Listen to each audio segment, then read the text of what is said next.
राधे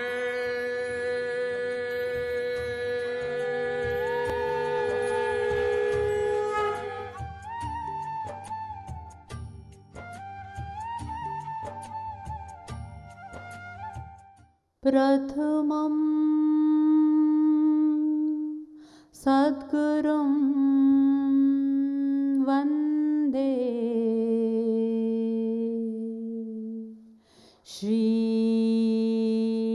श्रीकृष्णं तदनन्तरं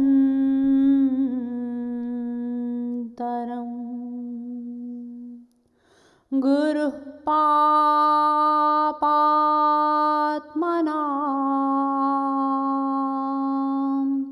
त्राता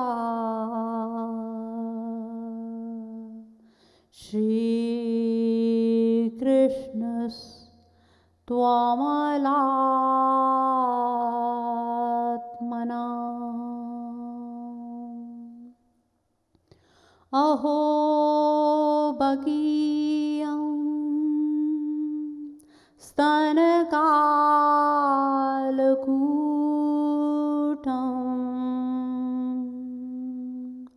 जिघांसयापाययदप्यसाध्वी लेभे गतिं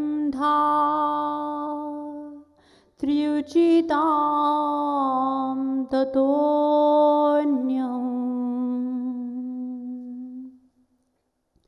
कं वा दयालुं शरणं व्रजेम।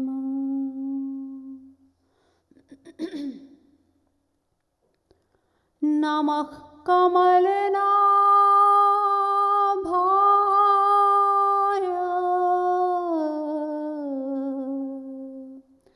नमः कमलमालिने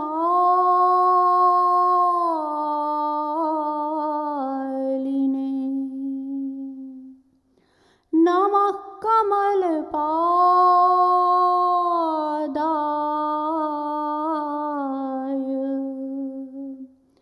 नमस्ते कमलेक्षण यो ब्रह्माणं विदधाति पूर्वं यो वै वेदांश्च प्रहिणोति तस्मै तद्गुं देवमात्मबुद्धिप्रकाशं मुमुक्षुर्वै शरणमहं प्रपद्ये।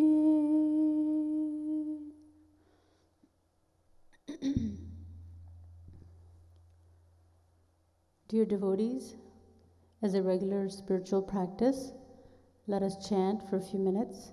Radhe Radhe Govind Radhe Radhe Radhe Radhe Radhe Radhe Govind Radhe Radhe Radhe Radhe Oh Radhe Radhe Govind Radhe Radhe Radhe Radhe Radhe Radhe Govind Radhe Radhe Radhe Radhe Radhe Radhe Govind Radhe Radhe Radhe Radhe Radhe Radhe Govind Radhe Radhe Radhe Radhe Radhe Radhe Govind Govind Radhe Radhe Radhe Govind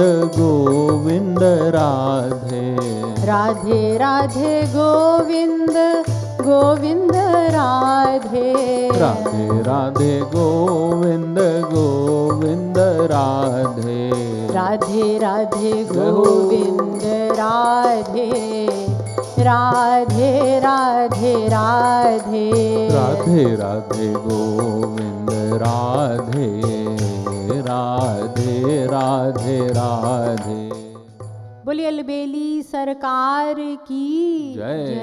लाडली लाल की जय। जय। श्रीमद सतगुरु सरकार की जय। जय।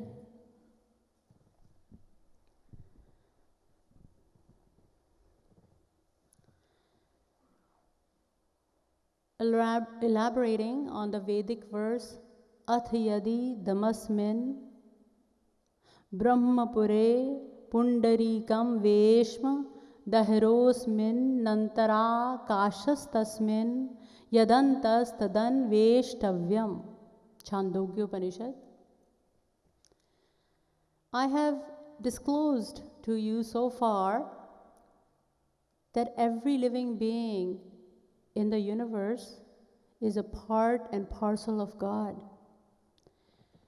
And God is the embodiment of perfect bliss, perfect happiness. And since every part has a natural love for its entirety, its origin, every living being has been and is striving to attain the goal of happiness since time immemorial. But despite our eternal search for happiness since beginningless time, we have not been able to taste even a drop of it so far.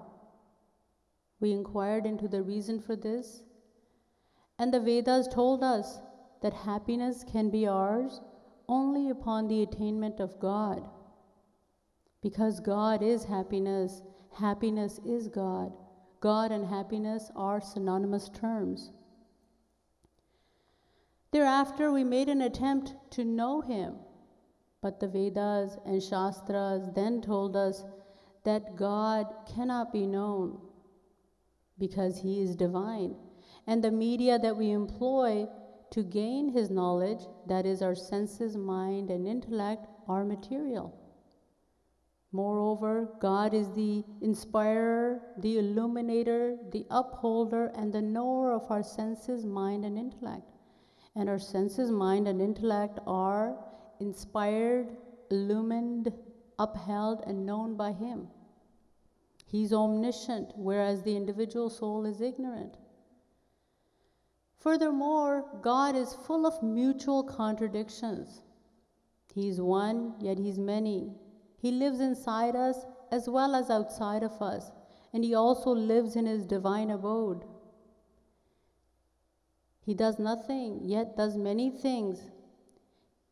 He creates the universe, rules over Maya, performs the role of a judge by noting down our thoughts and ideas and our actions, and thereafter rewarding us or punishing us accordingly. Not only that, He also bestows grace upon the deserving souls, His devotees. He is beyond virtue as well as vice. He is beyond cause as well as effect. He is beyond creation as well as its cause. He is beyond the past, present, and future. The scriptures tell us.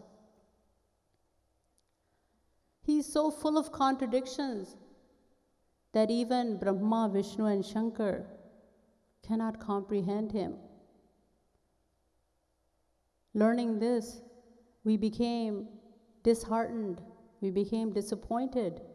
But the same scriptures then told us that although God is beyond our reach, He's beyond our comprehension, yet He can be known if He bestows His grace on us.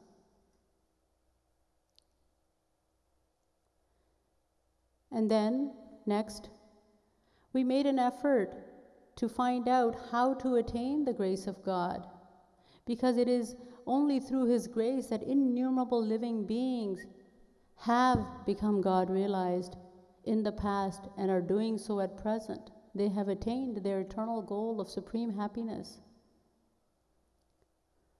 The scriptures told us, as I explained to you, that the grace of God is based on the fulfillment of a certain condition.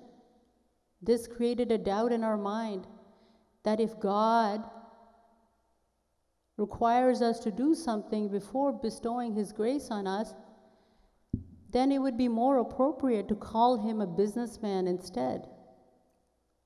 But our doubt soon came to an end when we discovered the meaning of surrender, what the term is, what is the condition required to attain His grace. We discovered that we must surrender to Him, and the meaning of surrender was disclosed to you as total inactivity, complete inactivity. To surrender means to do nothing. Therefore, surrendering to God cannot be termed a condition or a price to pay for His grace. Next, you were told that it is the mind which has to be surrendered to God, since the mind is the performer of all our actions. It is the cause of bondage as well as liberation. And yet the problem is that our mind has been surrendered to this material world since time immemorial. Why? Because it firmly believes there to be happiness in this world. So what we have to do is to convince the mind, to make it understand the reality of this world, and that is that there is no real happiness right from this universe to the abode, to the heavenly abodes, the abode of Brahma. And even logically thinking, if there were happiness in the world, then everyone would have experienced it alike and at all times. And yet, the fact is that an individual, that a person or an object that makes us happy 1 minute makes us miserable the next. However, we could use the same logic to say that there's no unhappiness in the world either. In other words, what we have to do is to detach our mind from the world. That is, to free it from the feelings of love as well as hatred for the world. Only then will the mind become eligible to be surrendered to God. And before we can surrender our detached mind to God, we must find out the various paths that can be followed in the process of self-surrender. Moreover, we must find out which among these paths is the most suitable for us. Who will educate us in all these matters? Who will answer our questions and address the problems that we are likely to encounter in the process of self-surrender? God Himself? You may say, yes, surely. God possesses infinite knowledge. He can surely answer all our questions. And yet the problem is that we cannot see God, hear Him, or talk to Him. We cannot approach Him. He is before us in His invisible form. So why do we not ask the Vedas, the scriptures? Because they are the voice of the Supreme. And furthermore, the Vedas tell us, Na ved vinmanute tam brihantam. He who does not know the Vedas cannot know God. And God has told us everything about Himself in the Vedas. So why do we not accept the Vedas as the ultimate authority and find out from them how we must surrender to God?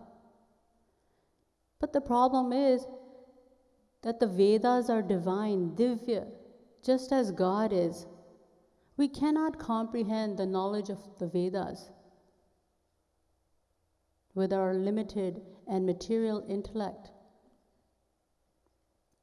So what are we to do? God cannot tell us anything about surrendering to Him, not directly, nor can the Vedas, nor can the scriptures. Does this mean that we cannot surrender to God? No. Innumerable people have become saints in the past. How? By surrendering to God.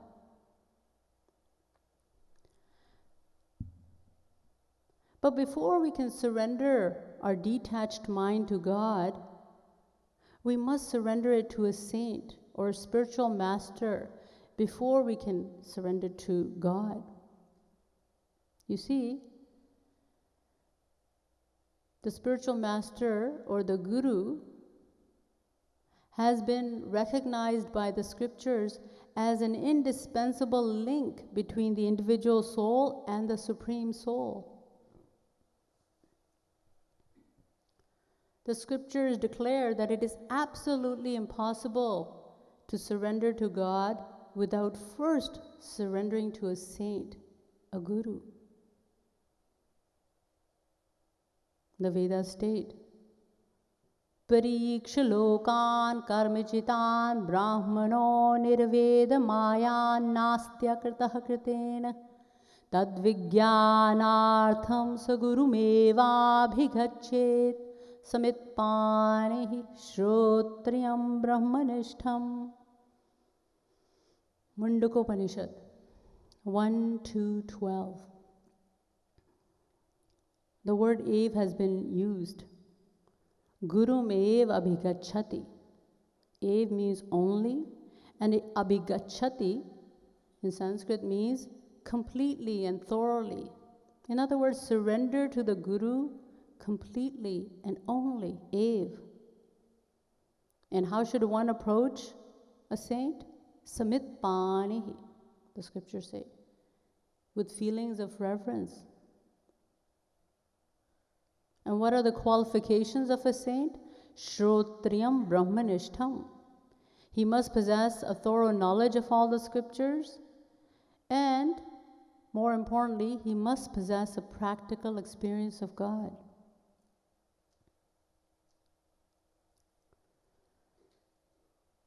The Gita elaborates on this point as well.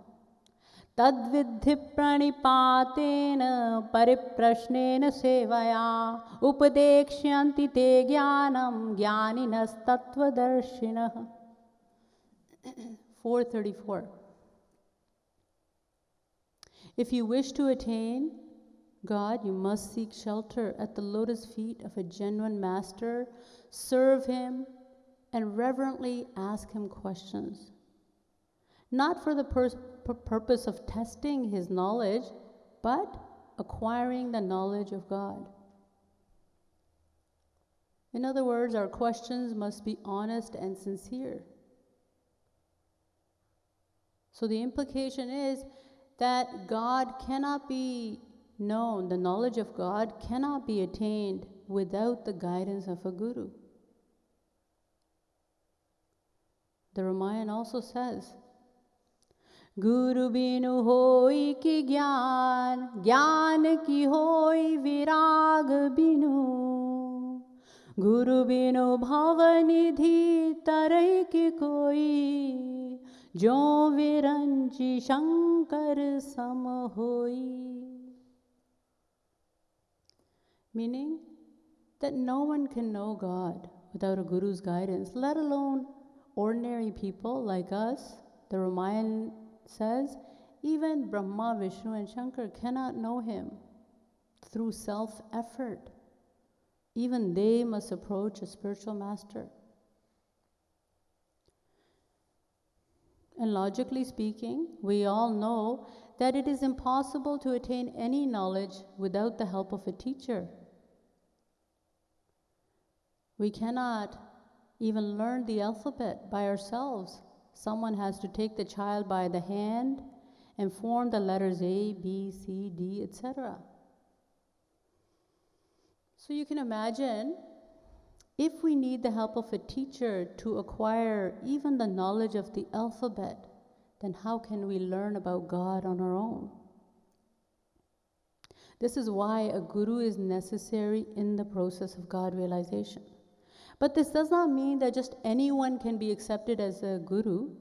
If we are to derive any benefit from the guru, he must be genuine. As the scriptures tell us, Shabde parecha nishnatam. The Bhagavad also states that he must be proficient in all the scriptures, and secondly, he must possess a practical experience of God. If we ask, for example, if we ask a beggar for $1 million and he only has 10 cents, the most he can give you is 10 cents. How can he give you any more? So the Vedas define the Guru as Gumrauti iti Guruhu, Girnati Jnanam iti Guruhu, Girati Ajnanam iti Guruhu. He who imparts the knowledge of God and destroys our ignorance is the Guru.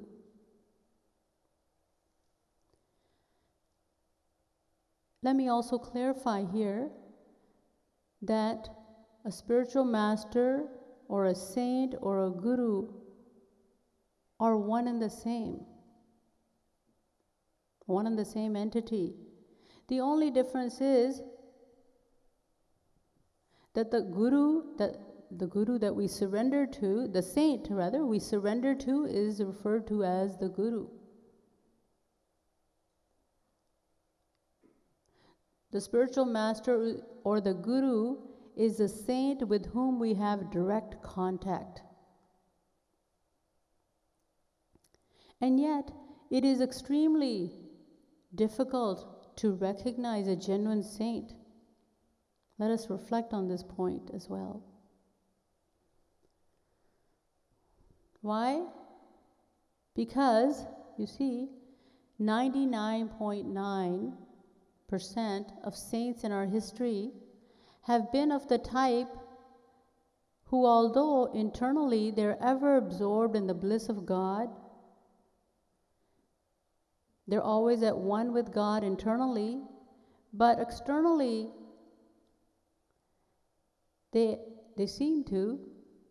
hide their natural state from the eyes of the world and act like ordinary materialistic beings like ourselves externally. Therefore, it is extremely difficult to recognize these saints because they hide their love for God very carefully inside themselves. Gopaniyam, gopaniyam, gopaniyam prayatnataha. It could be that if they were to openly declare themselves to be saints, we would disbelieve them because we expect modesty from great men. And furthermore,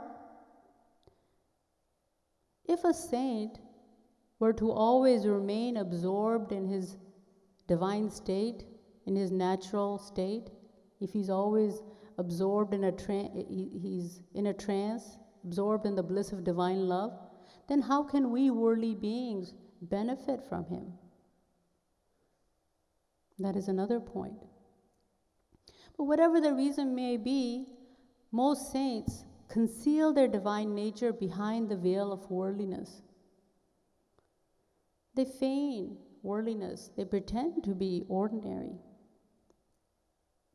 All the while, internally, they are immersed in the bliss of divine love. So let me take you into the scriptures and familiarize you with some of these saints, saintly personalities. The scriptures are full of examples which depict saints acting like worldly people. We have the examples of Prahlad, Dhruv, Ambarish, and others.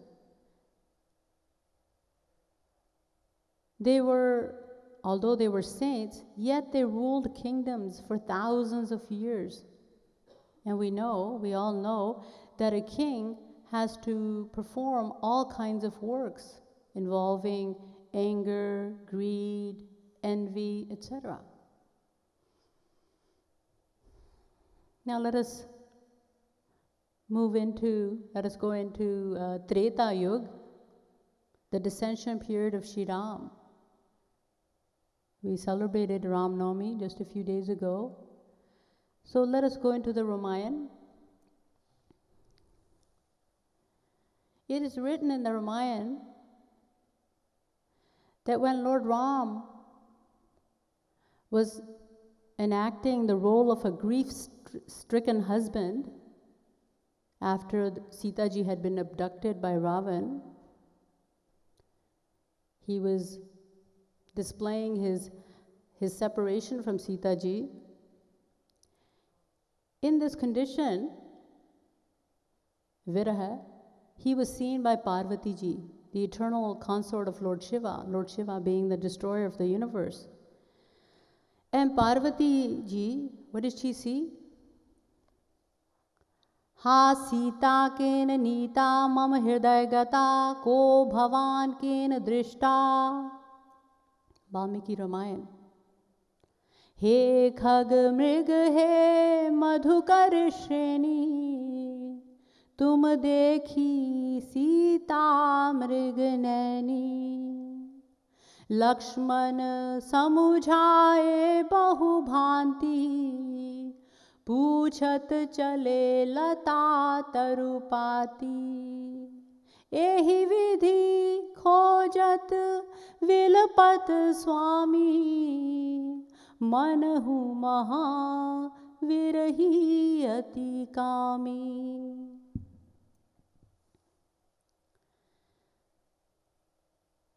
What did Parvati see? Parvati ji saw Lord Krishna, Lord Ram, so lost in grief that he was asking the trees, the mountains, and even the creatures in of the forest for Sita ji's whereabouts. Have you seen my Sita? This created a confusion in Parvati ji's mind. She asked Lord Shiva, कब हूँ योग वियोग न जाके देखा प्रगट विरह दुख ताके. God is known to be self-contented. He's Atma Ram. But what kind of God is this? God is self-contented, which means that he's beyond the feelings of union and separation. But what kind of God is this? Who's panging, who's suffering so greatly due to separation from his wife, from a woman. And yet, when she saw Lord Shiva prostrating before Lord Ram, paying his obeisances and glorifying him, she again was confused. She thought to herself, Lord Shiva is worshipped by all as Jagdish. Even the Vedas declare him to be Jagdish, the Lord of the universe. How can he be wrong? And yet she was not fully convinced that Lord Ram was God. And yet she thought, Lord Shiva is omniscient, he's all-knowing, he cannot be wrong. And because she kept wavering, fluctuating between certainty and doubt, she decided to test Ram herself. So assuming the form of Sita, she sat at a short distance from Ram. As soon as Ram saw Parvati in the guise of Sita, he immediately came out of his acting and revealed his true form. Sumirat jahi mitat agyana so sarvagya Ramu Bhagavana. He asked Parvati, he said, Mother, why are you sitting here by yourself? Where is my father, Lord Shiva? So these words brought an end to the test. Parvati ji returned to Lord Shiva, feeling ashamed of herself. Now there were a number of saints, a host of saints during the dissension period of Sri Ram. Let us also take a look at Lakshman ji, who had accompanied the younger brother of Sri Ram, who had accompanied Ram and Sita on the 14-year exile. When Parvati assumed the form of Sita, in order to test Ram, he was also there, and he saw her. And he was also he became confused. Lakshman dikh umakrit vesha chakit bhaye brahma hirdaya vishesha. He became confused. So just think, both Lakshman is a saint, to say the least, and Parvati ji is the supreme goddess. And yet both are in the grip of ignorance and delusion. Let us take a look at the second brother of Shri Ram, and that is Bharat. When Bharat found out that his own mother, Kakai, had been responsible for Lord Ram's exile, he became so angry. It is written in the Valmiki Ramayana, Hanyamahmimam papam kaikeyim dushtacharinim yadi me dharmiko ramo nasuyen matrighatakam. You are a murderess, he addressed his mother, and the most wicked woman. To what hell should you be sent for banishing the only son of Mother Kaushalya? Had I not been assured that Lord Ram would disown me for it, I myself would have killed you immediately. Such harsh words. He's calling his mother a demoness and threatening to kill her. Now let us take a look at the fourth brother of Shri Ram, and that is Shatrughan. There were 4 brothers, so he's the third brother, Shatrughan. The word Shatrughan means the destroyer of enemies. And you will be surprised to find out the very first enemy he attacked. Homagilat taki kubar mara. He kicked the hunchback of Manthra, who was the personal attendant, the personal maidservant of Queen Kakai, and who was also the one who poisoned Mother Kakai's ears against Ram. She was the cause behind it all. But he did not stop there. Lage ghasitan and dhari dhari jhoti. Grabbing hold of her hair, he dragged her by her braids. Now, what would your reaction have been had you witnessed this scene? Would you have called Shatrughan a saint or a demon? And let us move to the 4th greatest personality of Treta Yuga, and that is Hanumanji himself. The greatest devotee of Sri Ram. Hanuman Jayanti is coming up. He is the greatest devotee of Sri Ram. And he was, as a minister of Sugriv, he was the minister of Sugriv. And Sugriv, as you know, was the fugitive prince of the monkeys. So as a minister, he was disturbed to see Ram and Lakshman wandering around in the jungle. Sugriv, on the other hand, let me just give you a little background. Having been expelled from his own kingdom by his older brother Bali, was in hiding. He had found a remote mountainous spot to hide, since it was inaccessible to his brother. So seeing Ram and Lakshman wandering in the jungle, he suspected a foul plan by his older brother Bali, and thus asked Hanumanji to find out their identities. So Hanumanji, assuming the form of a Brahmin, approached Ram and Lakshman. Imagine a saint not recognizing God, And not only that, moreover, trying to fool him by assuming a different form. So Hanumanji asked, Ko tum shamal gaur sharira, Shatri roop firahu ban veera, Kathin bhumi komal padgami, Kavan hetu vicharahu van swami. He asked, he addressed Ram and Lakshman. He said, "Oh, royal sages, your presence fills my heart with joy. There's an aura about you as if you were gods. Who are you?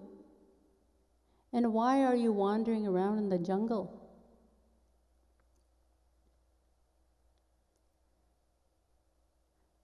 Your faces are radiantly beautiful, and even the creatures of the jungle look upon you with awe and reverence. So who are you and where are you from?" Lord Ram answered, "Naam Ram Lakshman do bhai, sang nari sukumari suhai, Kaushlesh Dasharath के जाए, हम पितु वचन मानी one आए." Lord Ram said, "I am Ram, and this is my brother Lakshman. We are the sons of Dashrath, the king of Ayodhya. But why are you here? What brings you here? We have been exiled by our father, and we are searching for my wife who has been abducted by a demon." So after getting all this information, Hanumanji got ready to take their leave. Just then, Lord Ram asked him, "Now that you've found out everything about us, tell us something about yourself." In other words, the Supreme Personality, Shri Ram, is failing to recognize his own devotee. And suddenly, the devotee, in other words, Hanumanji, also recognizes his beloved Lord. He falls at his lotus feet and pays his obeisances. Prabhu pahichani pare ugahi charana, so sukh jahi, so sukh jai nahi bharana. So sukh uma jahi nahi bharana. What does this mean? What does this all mean? It means that Hanumanji, who is a saint, was under the grip of ignorance for so long that he did not recognize the very God whom he worships. So surprising. Furthermore, when Lord Ram told Hanuman to go to Lanka and search for Sita, Hanumanji ended up burning the entire kingdom. He burned down the kingdom of Lanka and killed thousands of demons, when all he was told to do was to go search for Sita and return to Ram with the information.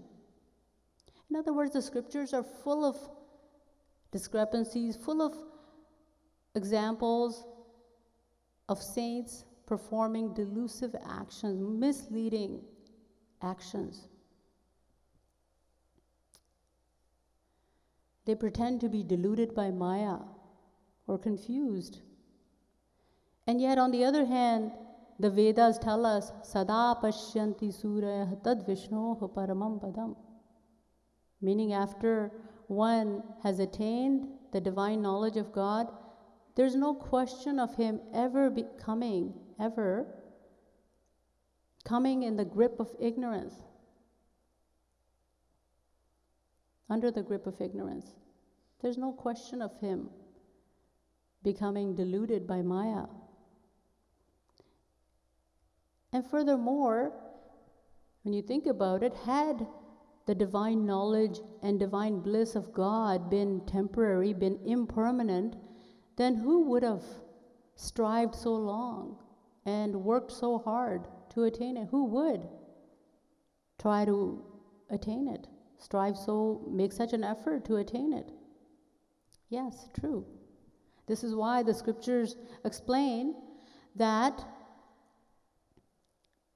just as a seed, once burnt, loses its germinating power once and for all, it loses its power to sprout, to reproduce once and for all.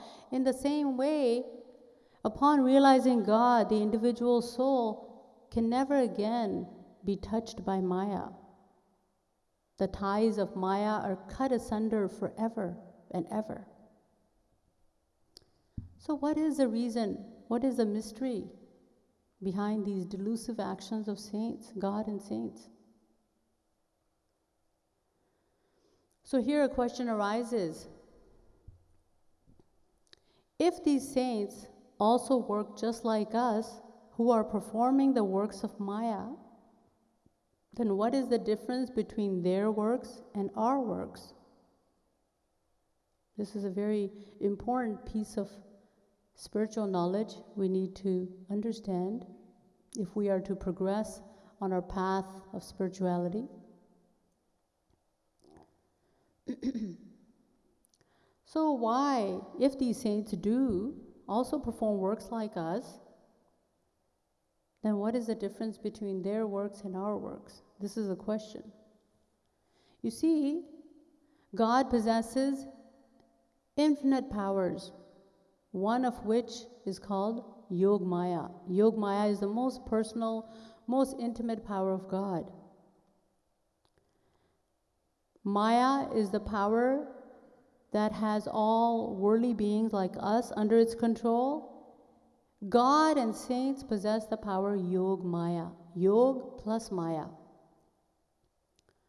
This power allows them to remain in their naturality, in their divine state, and simultaneously perform all works of Maya. It enables them to perform works of anger without anger, works of greed without greed, works of desire without desire, etc. So in this way, God and saints perform all works of Maya, all the while being in a state beyond Maya. This may not be easy to understand. So let me give you an example. Prahlad was a saint, and yet he was married. He also had a son. Now you may ask, how was this son born? Well, he did not drop from the sky. No, he was born like any other child from his mother's womb. Then you will say, well, if this is the case, then Prahlad could not have been free of desire. And yet the fact is that he was. The more you think about it, the more confused you will get. Why? Because we ourselves are not yet free of desire. We are like the 5-year-old child who's unable to understand how he can be both his mother's and father's son.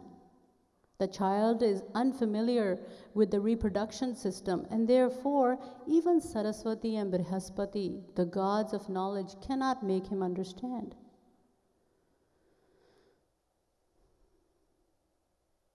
So similarly, as long as we are tormented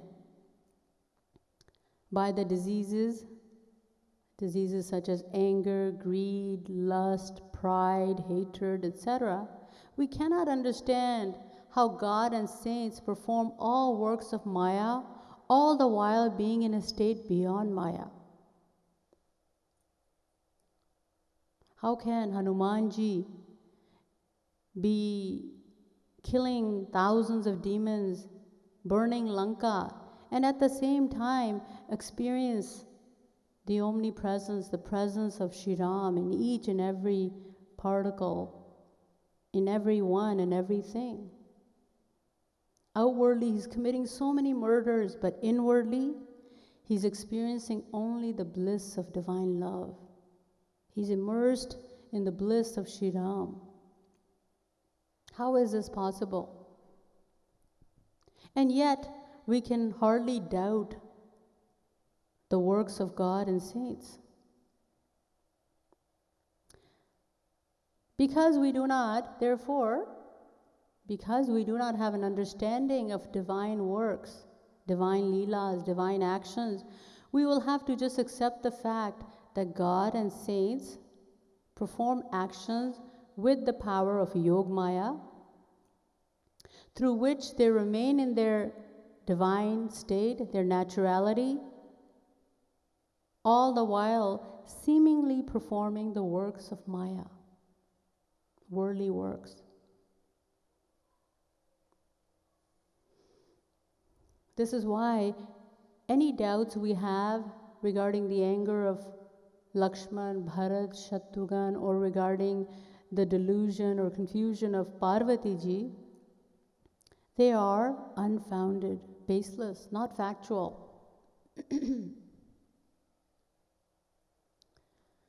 So now we can go back to the example. I want to go back to the example that I told you about Parvati ji, about her confusion, how she did not accept Shri Ram as, she did not acknowledge his divine personality. She wasn't convinced that he was God. So Parvati ji had confessed her delusion about Lord Ram to Lord Shiva. But if we read further into the Ramayana, you will also read about Lord Shiva's reaction to Parvati's confusion. Lord Shiva tells Parvati ji, that she is not deluded by Maya, that she is merely pretending to be confused. Tum Raghubir Charan Anuragi Kinhi hu prashna jagat hit lagi. Lord Shiva says that she is only acting for the benefit of worldly people. She is teaching us that the actions of God, the divine works of God, cannot be understood by logic. So you see, Lord Shiva is saying that Parvati ji is merely putting forth questions and doubts for the benefit of the worldly souls. She's pretending to be confused for that reason.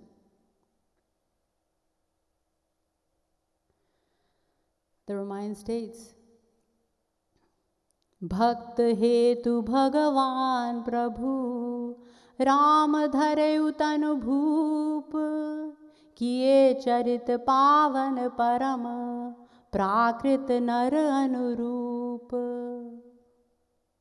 Meaning, although God and saints are beyond the realm of Maya, but nevertheless, they act like worldly beings when they descend on earth. And this acting is solely for the redemption of the world, for the benefit of us worldly souls, regardless of whether the fact we understand their works, their actions, their leelas or not.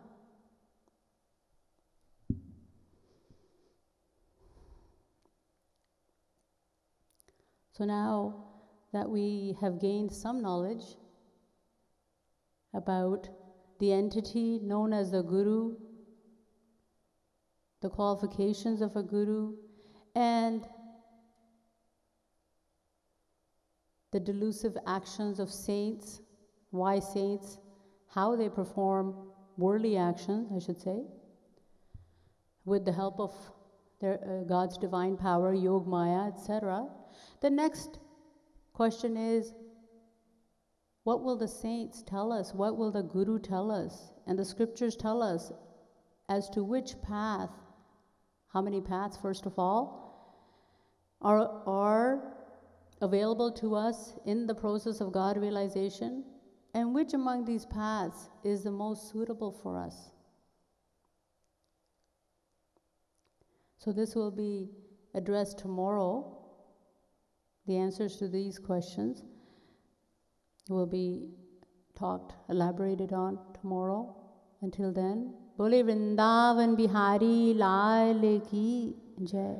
Srimad Sadguru Sarkar Ki Jai. We still have a few minutes, so thank you very much for listening patiently, and we will chant for 5 minutes.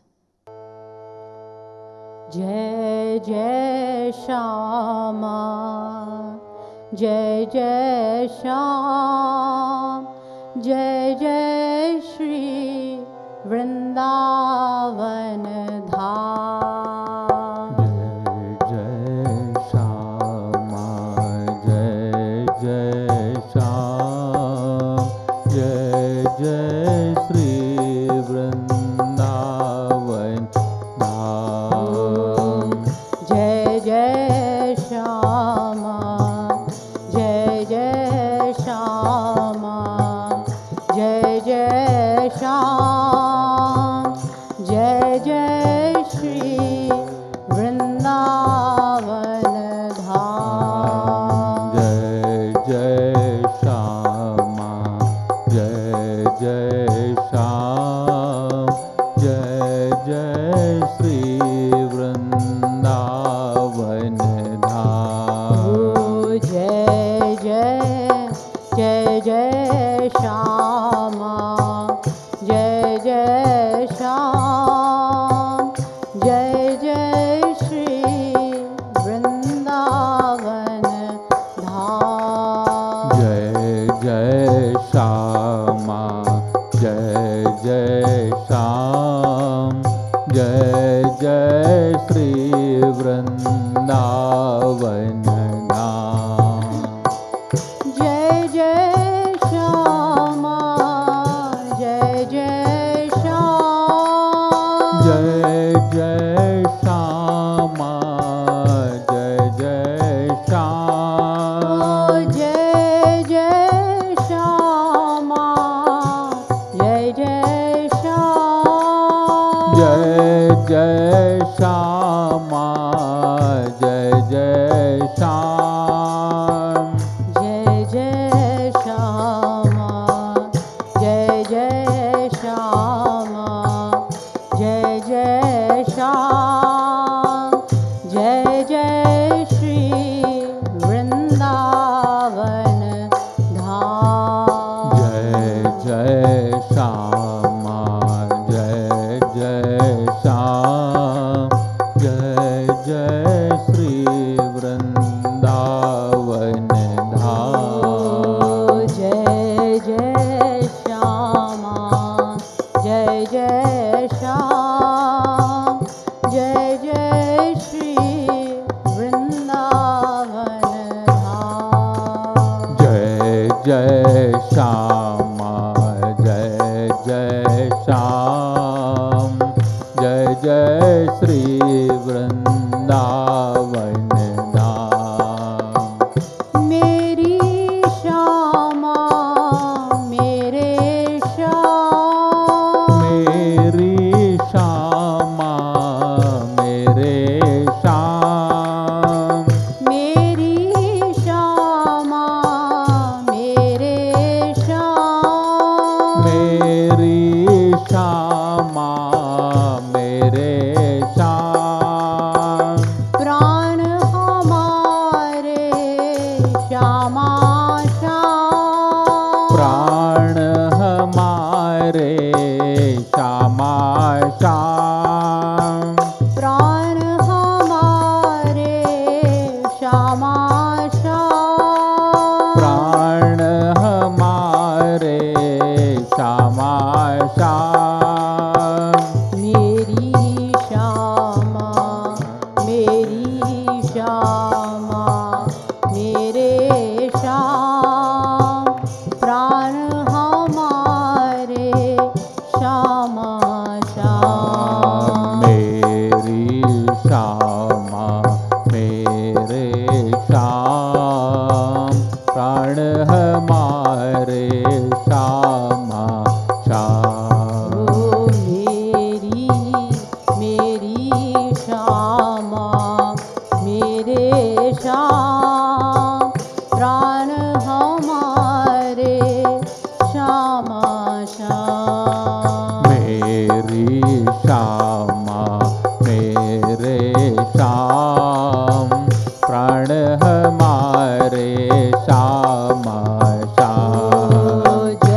हो जय श्यामा जय जय श्याम जय जय श्री वृंदावन धाम जय जय श्यामा जय जय श्याम जय जय श्री वृंदावन धाम स्वामिनी श्यामा स्वामी श्याम स्वामी श्यामा स्वामिनी श्याम स्वामिनी श्यामा स्वामी श्याम स्वामिनी श्यामा स्वामी श्याम विहरत नित वृंदावन धाम विहरत नित वृंदावन धाम विहरत नित